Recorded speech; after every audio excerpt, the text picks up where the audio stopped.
Bon, les sœurs, écoutez, une femme peut coucher avec qui elle veut. C'est-à-dire tout de suite, une femme décide de sortir là. Tous les garçons qu'elle croise, si elle veut coucher eux, elle va coucher eux tous. Bon, déjà, c'est pas des pervers qui manquent, donc ils vont pas refuser la proposition vu qu'elle vient de...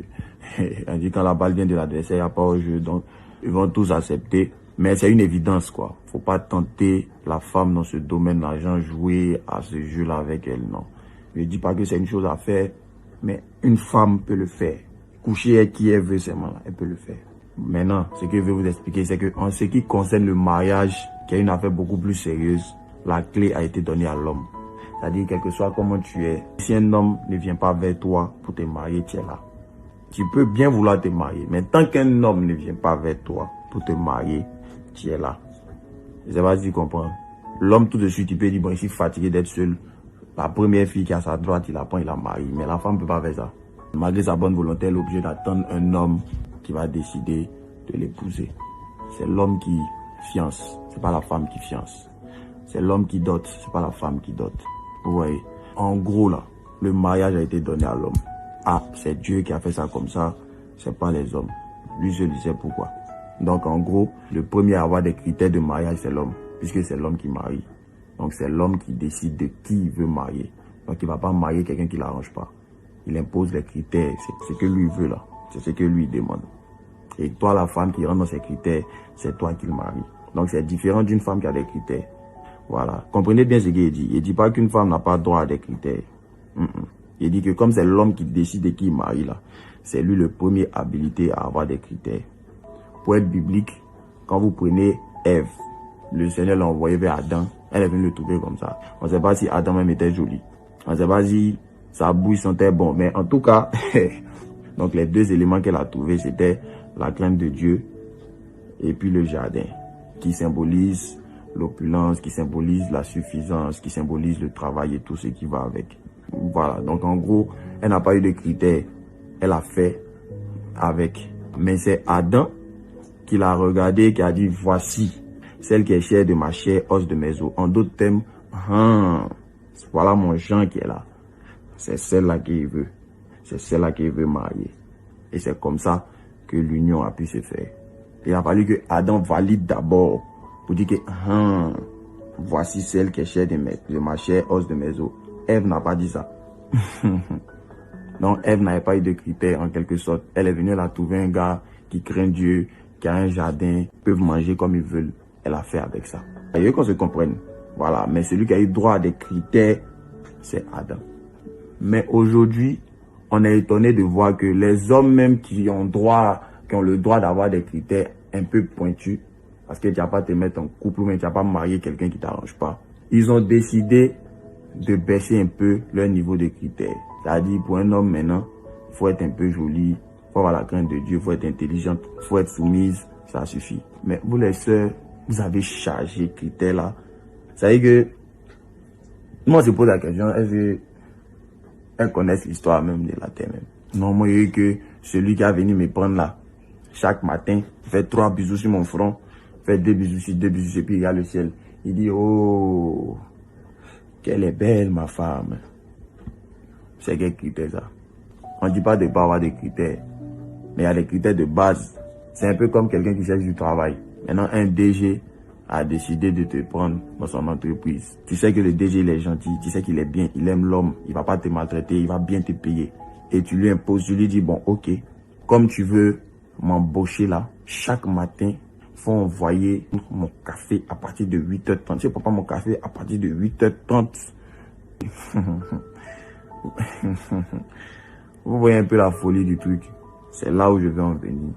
Voici les critères à chercher chez un homme. L'amour. Ouais, le gars doit être franc de toi. Il doit être bien franc de toi-même.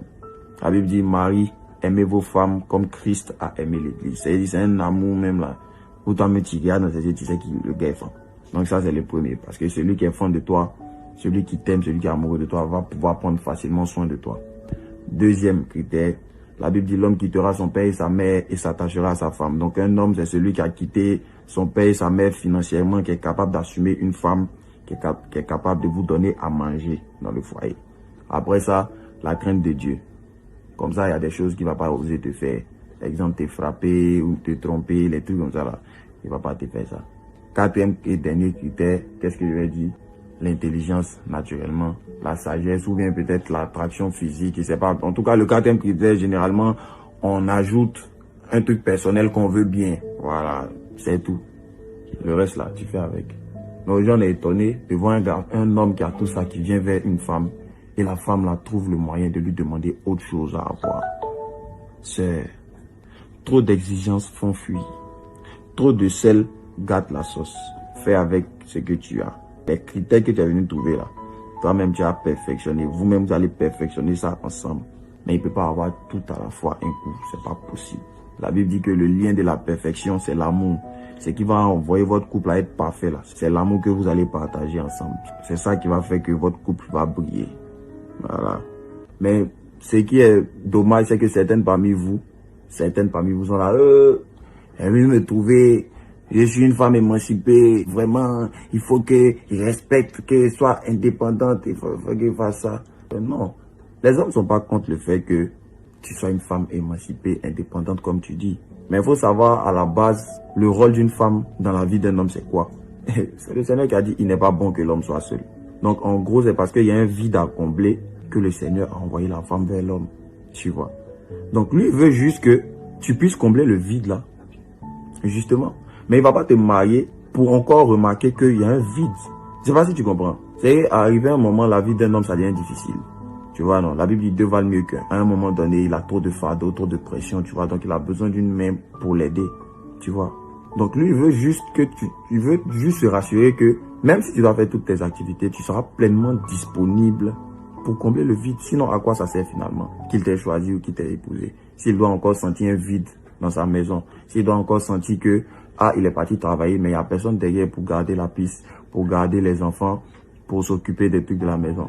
La femme, c'est la maîtresse de maison, c'est elle qui coordonne. Si tu veux reprendre 5 servantes, mais c'est toi qui gères la piste. C'est toi qui couvres là où lui, il s'en chercher le travail. Il s'en chercher l'argent du beurre. Toi qui es derrière pour assumer ses arrières. C'est comme ça. D'autres sont là, ah non, vous voulez dire quoi? Donc c'est l'homme, c'est moi qui a le droit de travailler, il a le droit d'aller...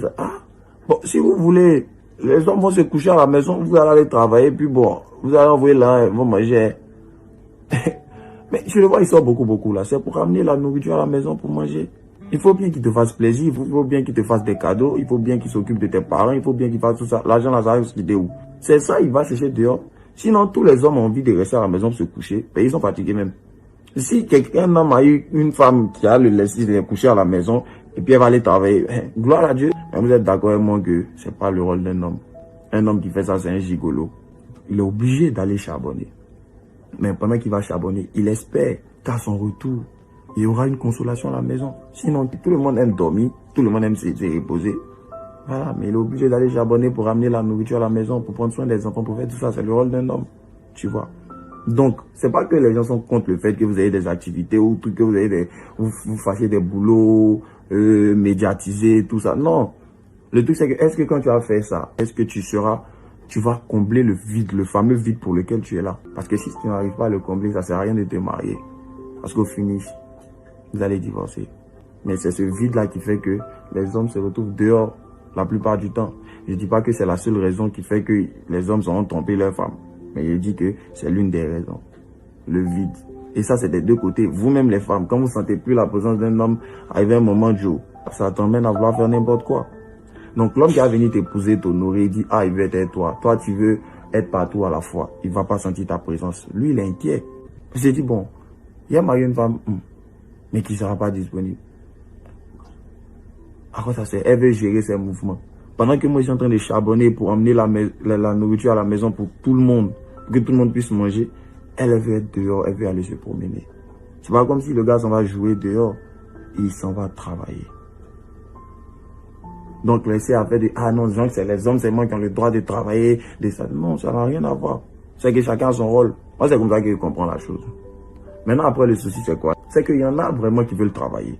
Il y en a qui ont de très bonnes raisons et qui ont de bonnes motivations. Par contre, il y en a, quand elle parle d'émancipation, une femme doit être émancipée, doit pouvoir être indépendante. C'est pour pouvoir continuer de vivre une vie de célibataire tout en étant mariée. Oui. Genre, en même temps, elles veulent une vie de couple, elles veulent se marier, mais en même temps, elles veulent continuer à sortir, se balader, aller dans les boutiques, voyager, faire ceci, faire cela. Non. La vie, c'est un choix. Chaque chose en son temps. Tu as grandi. Tu as décidé de te marier maintenant. Il y a des trucs que tu fais plus. Ta vie t'appartient plus. Maintenant, tu as des responsabilités. Tu appartiens à ton mari. Comme ton mari t'appartient, il ne peut pas se lever pour aller faire 3 jours ailleurs sans explication. C'est pas normal. Ça, c'est la vie de couple. Il y a beaucoup de choses qui s'arrêtent tout un coup pour partager une vie à deux. C'est comme ça. Donc, les sorties, les ouïa, faire des non, je suis une femme indépendante, tout ça, c'est bien beau. Mais il faut que les motivations soient pures. Parce que la plupart du temps, comme j'ai dit là, c'est des gens qui veulent continuer à vivre une vie de célibataire tout en étant mariés. C'est pas possible. Maintenant, tu es une mère de famille, tu as des responsabilités, tu as des enfants à nourrir, tu as une maison à gérer, tu as un foyer à gérer, tu as un mari à accompagner, à aider. Tu ne veux pas continuer de faire ce que tu veux. Tu ne veux pas garder le même niveau de vie, le même rythme de vie. C'est pas possible. Tu es marié maintenant, championne. Maintenant, si tu n'es pas prête à faire tout ça, à te caser, à rester chez toi, à t'occuper de tes enfants et de ton mari, c'est que tu n'es pas prête à rentrer dans le mariage. Donc, faut pas dire que les gens sont contre l'émancipation de la femme, que non, la femme n'est pas indépendante, tout ça, et pourquoi on veut que les hommes travaillent, et puis les femmes vont pas travailler, comme je vous ai dit là. Nous-mêmes, on veut se coucher à la maison.